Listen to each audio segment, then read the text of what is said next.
Hello, good evening, and welcome back to another episode of Minds on Guard, where we're learning how to guard our minds against all of the manipulations, attacks, and attempts at behavior and thought control that we come under today here in the 21st century. Tonight, we are going to continue, once again, with our look at the book People of the Lie, The Hope for Healing Human Evil by Dr. M. Scott Peck. Now, this will be our fourth video in a series that is aimed at examining the tendency for human behavior to trend toward the darker, more sinister side of things, specifically when it comes to the core driving factors surrounding the choice of whose will we serve in our day-to-day life. As 21st century life has developed into what we see today, things have become more and more identifiably evil with every passing year, and there seems to be no sign of slowing down. With the ubiquity of social media, narrative-driven news cycles, elevation of celebrity and influencer status to the ultimate aim and metric for success, and the ever-present amorphous, super-modern ideological sewage that permeates every single institution of power and authority, we are inundated with the worst kinds of human depravity, such that many people have become numb to the impact and the truth of what is actually going on. I know this is not an opinion that I hold in isolation.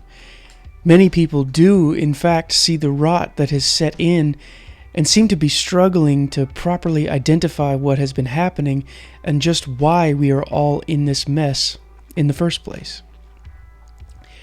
I think this is not an accident, but rather that it's been carried out by design. There are forces in this world which seek to cause chaos and lead us to inflict as much damage on ourselves as possible. In tonight's video, we will be looking at the concept of group evil and how through laziness and narcissism, some of the most horrible acts of human evil can and have been carried out. We will be using the material of the chapter in People of the Lie that discusses the atrocity that happened during the Vietnam War at My Lai. This example of group evil contains all of the same kinds of core drivers which have caused the state of things in the world today, specifically in American culture as well as many other places in the developed world. As we dig into this, I want everybody to pay attention to the themes of personal choice, the lack of individual ownership of said choice, the abdication of responsibility for one's own actions, the disregard for the real consequences of any choice, and a pervasive lack of self-examination throughout all levels of behavior in every party involved. The things that Dr. Peck writes on this subject, while dated, still serve as a stark warning that if people do not live with the sober mind that would allow for self-examination and then submission to the will of God over their own, we are destined to succumb to all of the worst kinds of fear-based, reactive horrors imaginable. I say this in hope that through examining the darkness of humanity, we may find our hope in the truth of God and His will for us in love and peace. Now let's dig in.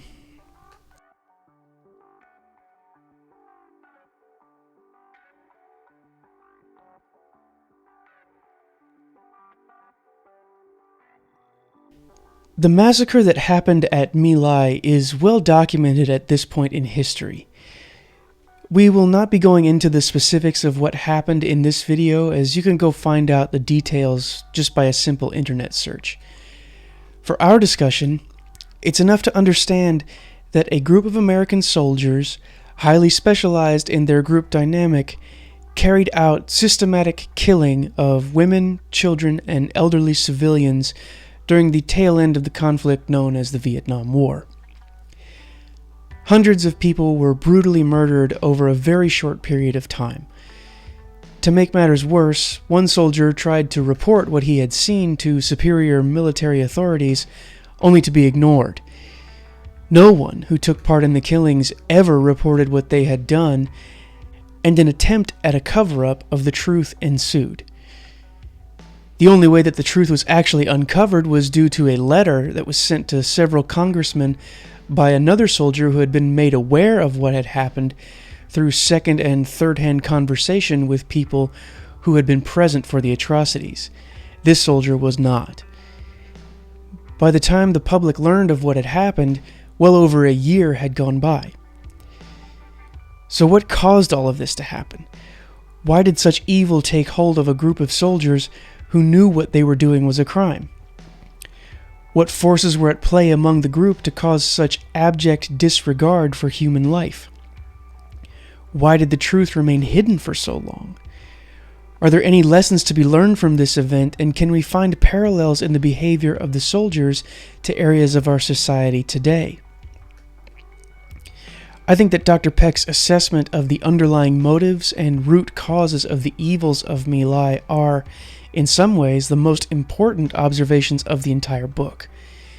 It is in the group dynamic where the evils of individuals become amplified in a way that is uncontrollable once the point of no return has been crossed. To go against a group evil is to put one's own life at very serious risk. There's a tendency in humans to become swept up in group behavior, even to the extreme degree of causing serious harm to others. In Peck's words, for many years it has seemed to me that human groups tend to behave in much the same ways as human individuals, except at a level that is more primitive and immature than one might expect. Why this is so, why the behavior of groups is strikingly immature, why they are, from a psychological standpoint, less than the sum of their parts, is a question beyond my capacity to answer. Of one thing I am certain, however, that there is more than one right answer. The phenomenon of group immaturity is, to use a psychiatric term, overdetermined. This is to say that it is the result of multiple causes. One of those causes is the problem of specialization. That term carries a great deal of interesting baggage with it. While being highly beneficial in certain contexts, specialization may also be a mechanism by which we can offload our individual responsibility for avoiding evil. In the context of technological development and invention, this concept has contributed to all of the most amazing modern conveniences and comforts that we enjoy today. However, as Peck notes, without the proper cautionary stance towards specialization and its ubiquity in society, we place ourselves in danger at a societal level. Peck writes, specialization contributes to the immaturity of groups and their potential for evil through several different mechanisms. For the moment, I will restrict myself to the consideration of only one such mechanism, the fragmentation of conscience. Whenever the roles of individuals within a group become specialized, it becomes both possible and easy for the individual to pass the moral buck to some other part of the group. In this way, not only does one individual forsake his conscience, but the conscience of the group as a whole can become so fragmented and diluted as to be non-existent. The plain fact of the matter is that any group will remain inevitably, potentially, conscienceless and evil until such time as each and every individual holds himself or herself directly responsible for the behavior of the whole group, the organism of which he or she is a part.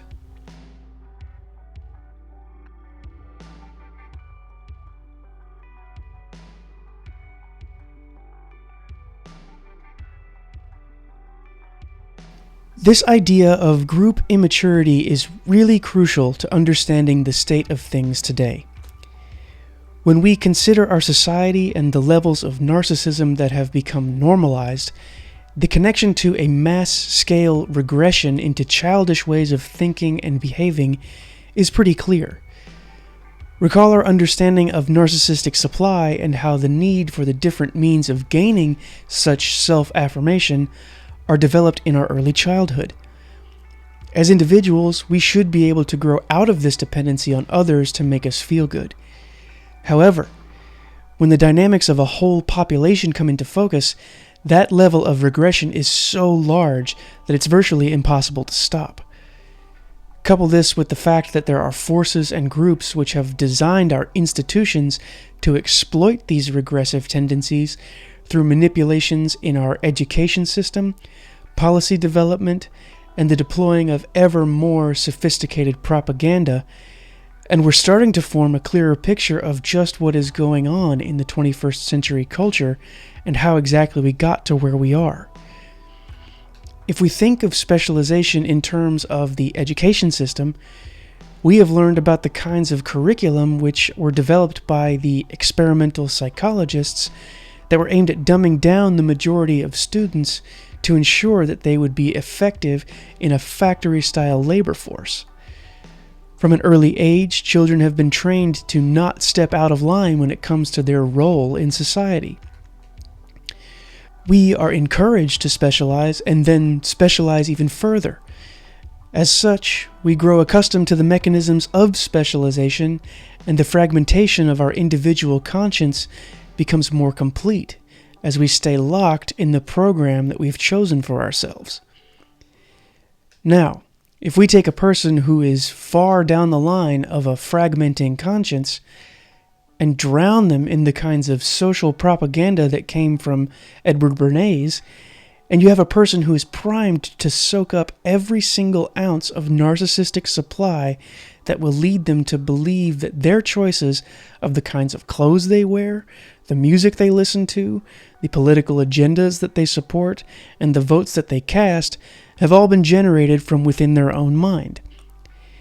They are, however, unaware of the fact that due to their relinquishing of the individual responsibility for living a moral life, they have been guided down a path of group thinking which was designed specifically to ensure the outcome of a docile, self-absorbed, incurious, non-thinking person whose behavior can be controlled and directed to serve any powerful agenda imaginable.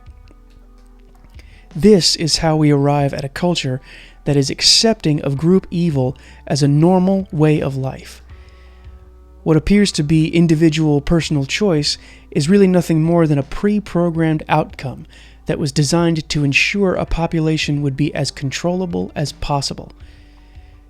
Now, that is not to say that we don't have free will, but rather when we have chosen to give up the responsibility of thinking about our actions and what their impact may be, we have given over to a deterministic machine that will use us as fuel for its own evil aims. The thing which ties this together is the fact that fear is still a major driver for the choices that we make when we're not submitted to the will of God and are seeking after our own selfish desires. If you have a hard time accepting that, I understand, but please consider the lengths that we go in order to hide from our own fears. If you do not have any fear, then God bless you for that freedom. But I would question whether or not you are lying to yourself at some level. I say this not to come at people, but because I see this to be one of the most serious things affecting our world today. It's what keeps people from thinking clearly. It's what keeps us locked in mental and spiritual bondage, and it ultimately keeps people from pursuing a genuine relationship with God. I would suspect that many who say they are not fearful people or that they do not suffer from the kinds of things I'm talking about are content in what they understand to be the truth. That being the case, I think it's important to look at the next factor of significance in the phenomenon of group evil that Dr. Peck highlights. When discussing the events at My Lai and the killing that took place, Peck asks why this all went unreported for so long. There is the fear component for sure, fear of punishment of some kind, but what's more interesting is that Peck conjectures that these men were actually unaware that they had committed crimes. Now that may be hard to believe, but I have no issue seeing how this could be true. It parallels what I said before of people denying that they may actually be living with some kind of fear. We have a remarkable ability to turn a blind eye to our most destructive and evil behaviors. And I've witnessed people justify some of the most horrible treatment of others by appealing to their own self-appointed moral authority. I have done this very thing myself many times in my life, and I pray that I can maintain my diligence in self-examination so that I avoid these horrible things. I really pray that for all of us.